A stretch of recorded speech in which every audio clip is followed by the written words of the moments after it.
When you combine a near-stock car with a field of established veterans and talented young drivers, and throw in a little bit of this,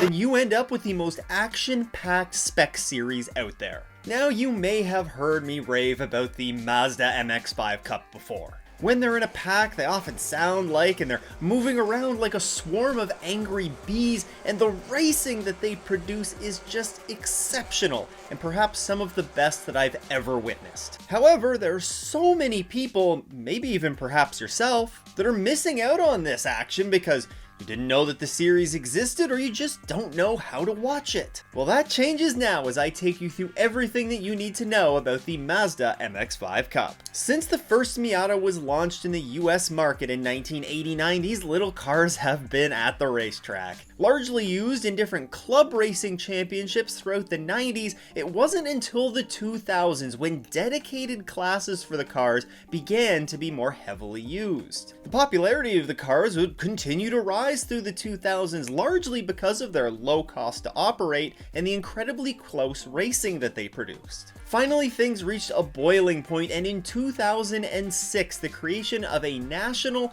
Mazda MX-5 Cup series was established. The new series was a spec series, meaning that everybody was running the exact same car, and all cars were being prepared by Mazda Speed. Throughout the years, the cars have been updated as new generations of MX-5 Cup have been introduced into the consumer marketplace, but when it all started in 2006, it corresponded with the release of the third generation MX-5, and that was used in the series until the conclusion of the 2015 season. Starting in 2016, we saw the introduction of the fourth generation MX-5, and with a few modifications done to it in 2019, that's the car that we still see racing today. Now, back in 2006, all of the cars were produced by Mazda Speed. Today, in today's MX-5 Cup, all of the cars are produced exclusively by Fleece Performance in Daytona Beach, Florida. They receive club trim level cars from Mazda, disassemble it, and add in over 250 race car specific parts to the car to help improve things like handling, endurance, safety, and power. There are some key things that are included in this, such as the installation of a roll cage. There's also a new flat shift sequential gearbox that they use to replace the production gearbox, and notably, the engine remains completely sealed in the car. The result is you have a race-ready car that, once you add fuel, you're ready to take it to the track. And if you find yourself at the track for one of these races, you can sit in one of these cars pretty easily. When you're wandering around the paddock, just look for the MX-5 Cup trailer, and they usually have a car out in front of it and somebody there that's allowing you to sit in the car. They'll talk to you about the car, and just a great overall experience. Highly recommend it. Finally, after a 17-year series history, we finally saw the first repeat champion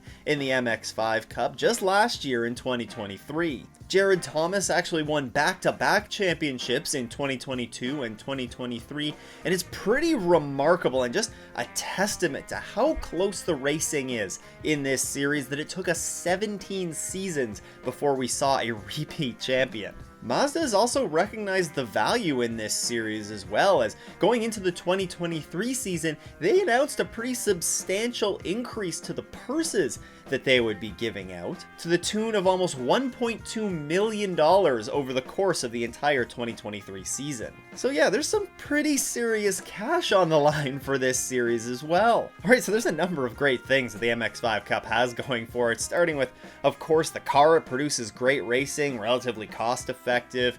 You have an incredible purse as well. And these things together have helped foster a group of both veteran drivers that have been around in the series for a number of years, as well as a bunch of up-and-coming talent that's using the MX-5 Cup as almost a stepping stone to propel themselves into the next step of their sports car racing career. From a fan perspective, I'm sure you mostly care about the quality of racing that we're seeing on track, and the Mazda MX-5 Cup is no slouch there either. I mean, I would go as far as saying that the MX-5 Cup is legitimately some of the best racing that I have seen in recent years. I mean, you can just look back at this finish last season at Daytona under the lights, where Tyler Gonzalez just squeaked out this win, or perhaps this drag race to the line last year at Road America that helped propel Jared Thomas to the championship. I mean, this incredible racing has been going on for years. Look back to the 2021 ending at Sebring, where it was a photo finish amongst multiple cars crossing the line. And then there's this finish from Daytona a couple of years ago that really sparked my love for the MX-5 Cup. As you can see, there's no shortage of great finishes, and there's certainly no shortage of great racing. Plus, with regular fields of 25 or more drivers, there is always great racing and great battles going on up and down the field. If you're fortunate enough to find yourself at the track, it's a great fan experience as well. It's extremely accessible, and it doesn't matter which one of their 7 race weekends that you're attending, there's going to be a very welcoming paddock there that's very open to answering questions and engaging with the fans. Now, a typical Mazda MX-5 Cup race weekend is spread out over 3 days and consists of 2 races. The series isn't exactly the main event at any of the weekends, so generally the races take place on Friday and Saturday. Day 1 is when the cars see their first action on track, and usually just consists of a couple practice sessions. You move on to the second day in a race weekend, and there's usually a qualifying session in the morning, followed by their first race in the afternoon. Now, as we flip over to the last day, it's worth noting that there's no second qualifying session for the second race of the weekend. Imsa will either take the car's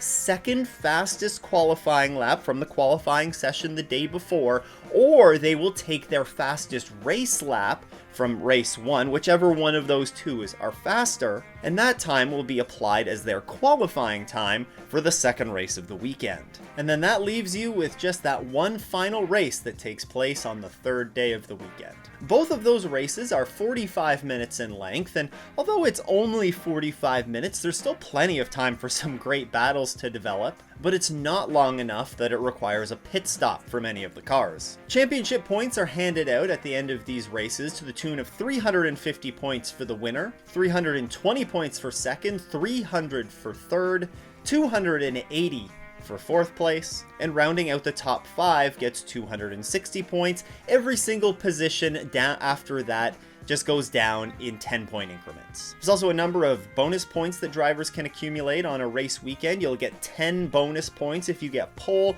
you'll get 10 bonus points if you lead the most laps in the race, and you'll get 10 bonus points if you set the fastest lap of the race. Once again, in 2024, the Mazda MX-5 Cup will feature 7 doubleheader race weekends starting at the Rolex 24 weekend, where they will of course support the WeatherTech Championship. A month and a half later, from March 13th to 15th, they head to Sebring, where they will once again support for 2 races there. Round 5 and 6 will go May 10th to 12th at WeatherTech Raceway Laguna Seca, and then they head to Mid-Ohio June 7th to 9th, and they're actually supporting the Michelin Pilot Challenge, who are the feature event that race weekend. July 12th to 14th, the series heads north of the border for the first time since 2017, when they actually raced on the streets of Toronto. This time they're going to be racing at CTMP, which is the first time that they've raced at CTMP since 2016. I personally am very excited for that one. Then they head to VIR August 23rd to 25th. And they round out the season October 9th to 11th, supporting the Imsa WeatherTech Sports Car Championship once again for Petit Le Mans. Now, I can't recommend highly enough heading to the track to actually check out this series and check out the races. But if you can't head to the track, then all of the races are streamed on Imsa TV, and last year all of the races were also live streamed on the Racer YouTube channel. I haven't seen confirmation if that's the same for 2024, but it's worth keeping an eye out for. Of course, also, if you can't catch them live, then all of the races are uploaded very shortly after the race to Imsa's YouTube channel. Now, the MX-5 Cup is just one of a handful of the regular support series that supports the Imsa WeatherTech Sports Car Championship over the course of the season. You can go and check out this video to learn about all of the 2023 Imsa Support Series champions. Huge shout out to all the Patreon supporters. If you too want to support the show, then you can head to patreon.com/offintheesses. Once again, thanks for tuning in. I hope everyone has a great race weekend and doesn't go off in the S's.